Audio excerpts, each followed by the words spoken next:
ایک دن حضرت لقمان علیہ السلام نے اپنے بیٹے سے کہا کہ اے فرزند، خدا کی طرف سے خواہ کیسی مصیبت آئے مگر اس کو تو یقین کے ساتھ خیال رکھ کہ تیرے حق میں وہ مصیبت نعمت اور خیر و برکت ہوگی۔ جب آپ یہ نصیحت کر چکے تب آپ نے فرمایا کہ ہم نے سنا ہے کہ فلاں فلاں گاؤں میں ایک نئے نبی تشریف لائے ہیں، چلو ان سے ملنے چلیں۔ یہ فرما کر دونوں صاحب 2 خچروں پر سوار ہوئے، راستہ کا کھانا دانا ساتھ لیا، پھر برابر 7 دن تک راستہ چلتے رہے۔ اتفاقاً 8واں دن راستہ بھول کر ریگستان کے جنگل میں جا نکلے۔ جب دوپہر کا وقت آیا، تمام جنگل آگ کی طرح تپنے لگا، خچروں کے پیر ریت میں دھنسنے لگے۔ رات دن کی منزلیں طے کرنے سے جانور نیم جان ہو کر گر پڑے۔ ناشتہ ختم ہوا، حضرت لقمان خچروں کو چھوڑ کر پیادہ پا روانہ ہوئے۔ بہت دور جانے کے بعد صاحبزادے کے پیر میں ہڈی چبھی اور خون نکلنے لگا۔ حضرت لقمان نے اس ہڈی کو بڑی مشکل سے نکالا، جس کی تکلیف سے صاحبزادے بے ہوش ہو کر زمین پر گر پڑے۔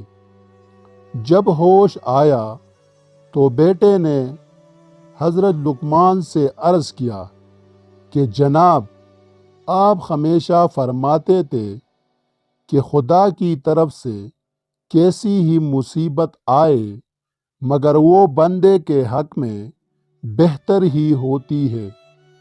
اب یہ فرمائے کہ جو کچھ تکلیف ہم کو پہنچی ہے اس میں کیا خیر ہے، بلکہ بظاہر اس تکلیف سے ہم بڑی خیر سے محروم رہ گئے۔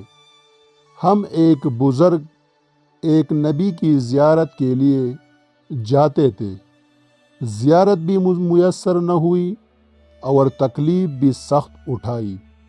حضرت لقمان علیہ السلام نے فرمایا کہ اے فرزند، ضرور یہ مصیبت ہمارے حق پر راحت اور نعمت ہے، شاید کوئی اس سے بڑی بلا اور مصیبت ہمارے اوپر نازل ہونے والی ہوگی، جس کو خدا نے اس چھوٹی مصیبت میں بدل دیا۔ جس وقت حضرت لقمان علیہ السلام اپنے فرزند سے یہ باتیں کر رہے تھے، یکایک آپ کو دور سے ایک دھواں اور غبار نظر آیا اور شور و غل کی آوازیں آئی۔ آپ اس کا سبب نہ معلوم کر سکے۔ یکایک آپ کے سامنے ایک سوار آیا جو ابلق گھوڑے پر سوار تھا، جو معلق ہوا سے اتر کر نیچے آیا اور فرمایا کہ آپ کا نام لقمان ہے؟ حضرت لقمان علیہ السلام نے کہا، ہاں، مجھے لقمان کہتے ہیں۔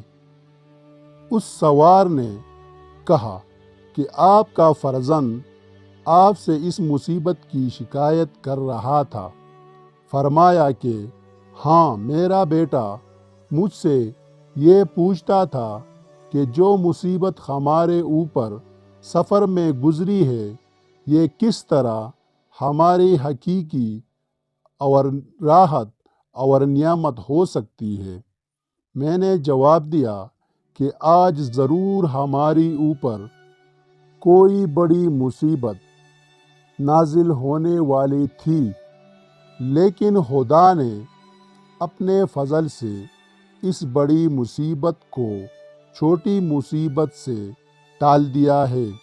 یہ سن کر اس سوار نے فرمایا کہ آپ نے سچ فرمایا، اب آپ سن لیجئے کہ میں جبرائیل ہوں، اور یہ جو کچھ مصیبت آپ پر نازل ہوئی یہ سب میری وجہ سے نازل ہوئی ہے، کیونکہ تم جس بزرگ نبی کی ملاقات کرنے تشریف لے جاتے تھے، وہ نبی اپنی قوم کو پیغام رسالت پہنچا کر چلے گئے تھے، مگر ان کی قوم نے ان کا کہنا نہ مانا۔ آج میں اس قوم پر عذاب الہی لے کر نازل ہوا تھا۔ میں نے دور سے آپ کو اس گاؤں کی جانب آتے دیکھ کر جناب باری میں دعا کی کہ اے اللہ، اپنے بندے کو بچا۔ میری دعا سے خدا نے آپ کو اور آپ کے بیٹے کو اس مصیبت میں مبتلا کر کے راستہ چلنے سے روک دیا۔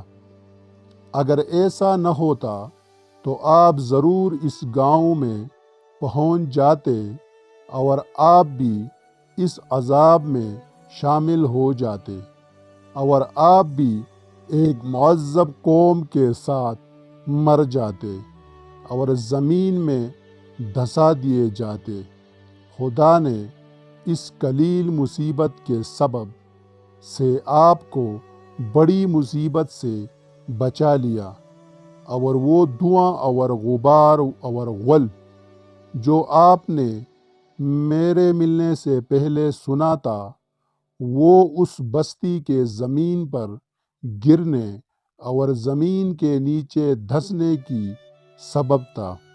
الحمدللہ، خدا نے آپ کو محفوظ کر رکھا ہے، کہہ کر حضرت جبرائیل علیہ السلام حضرت لقمان علیہ السلام کے بیٹے کے پاس آئے۔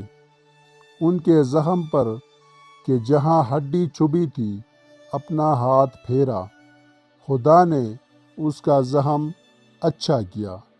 پھر حضرت جبرائیل علیہ السلام حضرت لقمان علیہ السلام کے ساتھ لے کر وہاں آئے کہ جہاں آپ کے خچر مردہ پڑے ہوئے تھے۔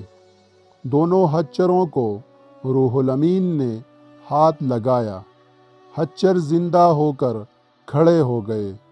پھر ان کی پانی کے مشک ناشتہ کے تھیلے کو مس کیا، وہ پانی سے یا ناشتے سے پر ہو گیا۔